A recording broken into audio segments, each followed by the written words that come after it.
Como é já um hábito meu, começo esta segunda parte com um novo cântico. Poema de William Blake, poeta inglês, da estirpe de António Vera, e a música é uma introdução ao inglês. Jerusalém.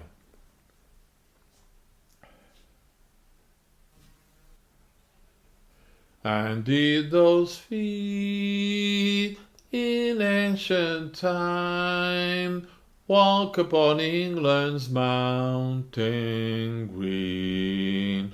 And was the holy Lamb of God on England's pleasant pastures seen?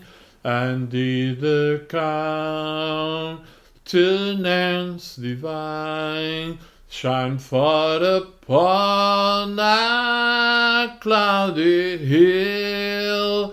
And was Jerusalem builded here among this dark satanic meal?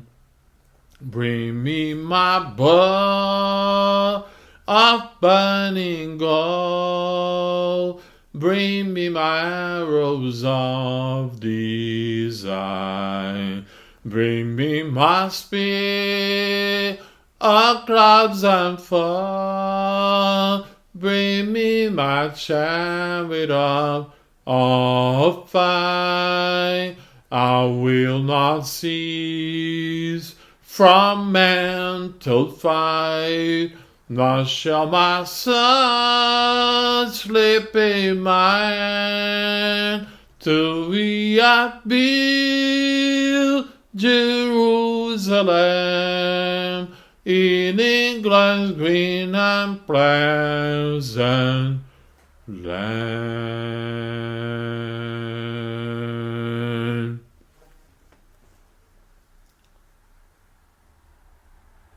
Ora, Jerusalém quer dizer originariamente a cidade da paz,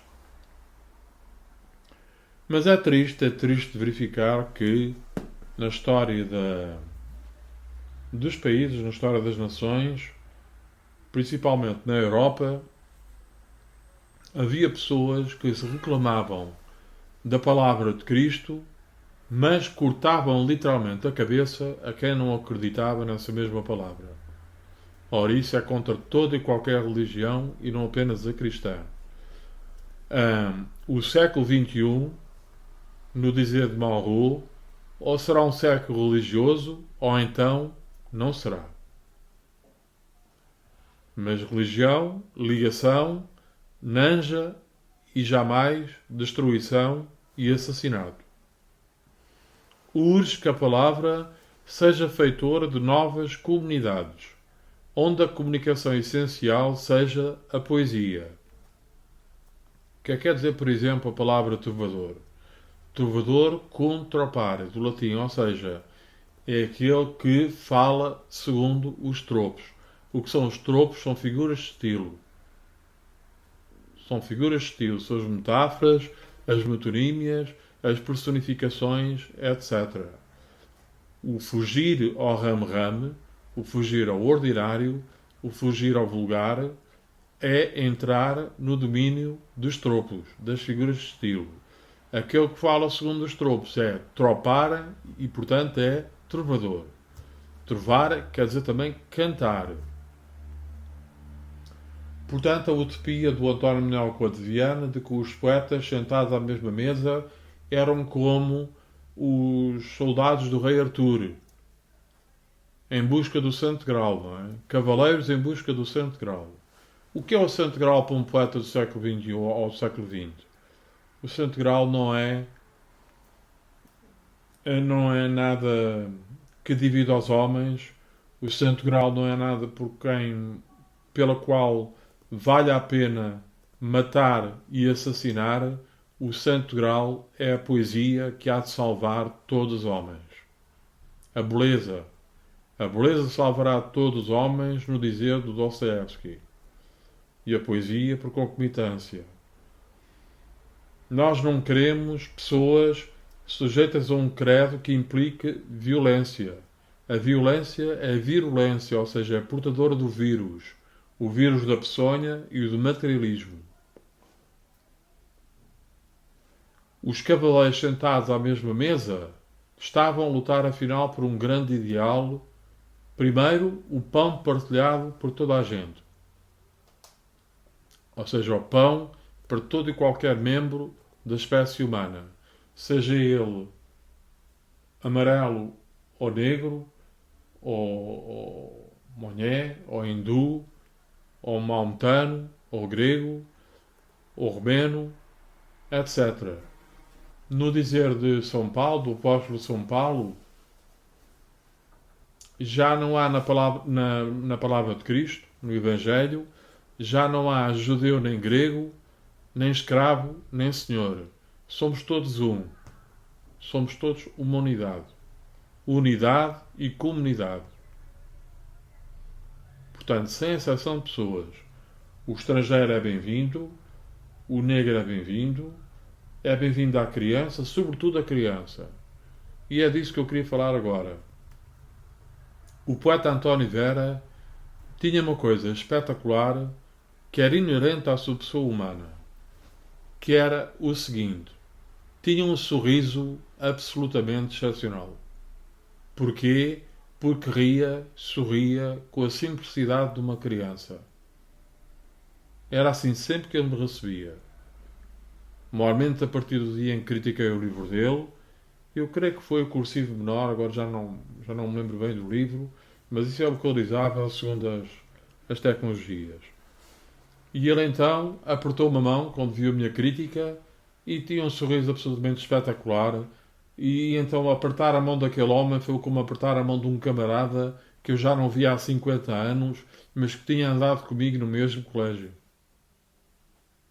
A poesia tem efetivamente destas coisas. Ficámos então amigos e então reuníamos sempre que eu podia, às quintas-feiras de manhã, na Tertúlia Rio de Prata. Tertúlia, como já disse, tertúlia tertuliano. Tertúlia de poesia, tertúlia de filosofia e, portanto, teologia. Ora, na tradição portuguesa, normalmente representada em Álvaro Ribeiro, não há filosofia portuguesa sem recurso a uma substante teologia. Toda a filosofia, ela demanda uma perene teologia, uma teologia perene. Aquilo que foi expresso, por outras palavras, pelo Cervantes, o espanhol, é o seguinte: o que interessa na demanda é a viagem. Mais do que estar parado numa mansão e numa casa, o que interessa na demanda é a viagem. Aquilo que os ingleses traduzem pelo termo on the road. A viagem em si, o procurar, o viajar pelas plagas dos sonhos e pelas plagas da aventura. O poeta é um homem de aventura. Mais do que ser um homem com horários para cumprir, é um homem que gosta de sonhar, gosta de dormir. Porquê? Porque dormir para nós, poetas, é ser iniciado. Ser iniciado porquê? Ser iniciado igualmente no dizer da tradição grega é a morte. Ora, nós morremos, efetivamente, todas as noites para voltar a nascer no dia seguinte. E isto é o que se passava com o poeta António Vera. Ele sabia que era recipientário, que recebia uma tradição que vinha de muito longe. Às vezes tinha um certo pudor em revelar os seus sentimentos mais íntimos, mas acabava sempre por os revelar. Porque a gente líamos uns aos outros os nossos poemas, sem nenhum corte, sem nenhuma censura, e ele de vez em quando ficava assim, mas depois lá lia o seu poema e voltava outra vez aquele sorriso de menino. A criança o que é? A criança na tradição portuguesa, representada por outro grande nome parente de António Vera, que é o professor Agostinho da Silva, a criança na tradição portuguesa é como nas festas do Espírito Santo. Em vez de haver um rei com um porte autoritário, majestoso, em vez de ver um rei assim. Não. Temos um menino. A esse menino é conferida toda a licença e toda a realeza, porque ele é veramente, nas festas do Menino Espírito Santo, ele é o menino imperador. Ora, pergunto eu, o que é na tradição portuguesa o sinónimo desse menino imperador? O leitor, de certo, ou o ouvinte, de certo, já lobrigou e já descobriu. O menino imperador é o poeta. Normalmente o poeta António Vera. Para a criança não existe separação entre o dia e a noite. A criança é aquela que vive acordada. Nós temos para um racionalista da estirpe de Immanuel Kant uma frase que nos pode parecer cruel, mas que esconde uma certa verdade. Diz que o Immanuel Kant, o desatinado, ou seja, o louco, o imprudente, o insensato, é uma pessoa que sonha acordada. E eu não diria que o desatinado é uma pessoa que sonha acordada, mas diria que, fazendo apenas a substituição de uma palavra, o poeta é que é a pessoa que sonha acordada. Portanto, é aquele que faz a ligação das duas realidades de que já falávamos mais atrás na primeira parte, é aquele que vai unir num todo conglobante, englobante, o real e o sonho. Real mais sonho é igual a surrealidade, suprarreal.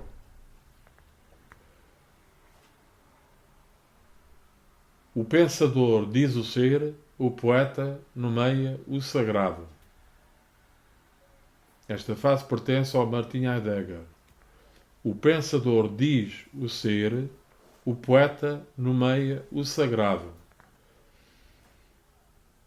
O espírito absoluto, como foi descoberto por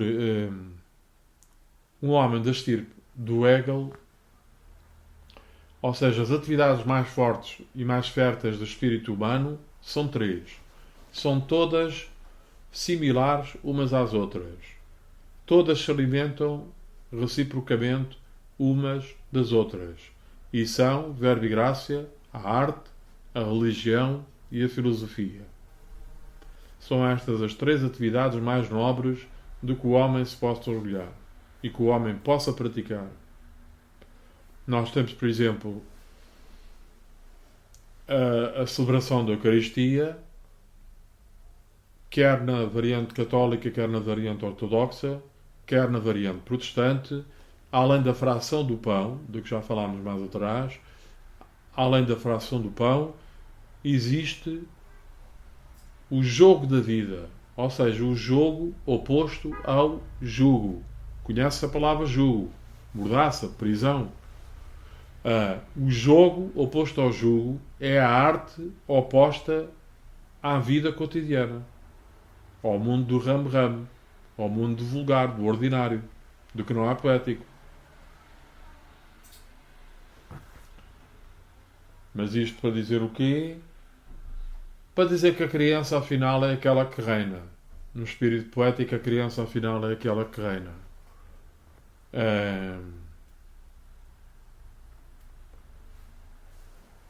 Ora, temos então quem é Heidegger, o poeta diz o ser, o poeta, o pensador diz o ser, o poeta também é o sagrado.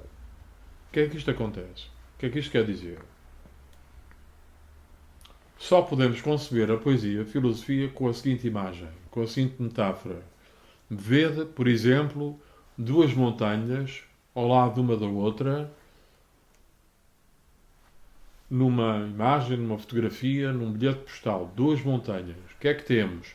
Temos uma base comum e temos os vértices, os dois vértices dessas montanhas. Ora, isto exprime o nascimento da poesia com a filosofia. Ou seja, a base é comum, a base à poesia e da filosofia é comum, os vértices é que são separados. Portanto, o substrato, a substância, quer da poesia, quer da filosofia, é comum. As manifestações é que são separadas e formam os vértices, cada um dessas duas montanhas.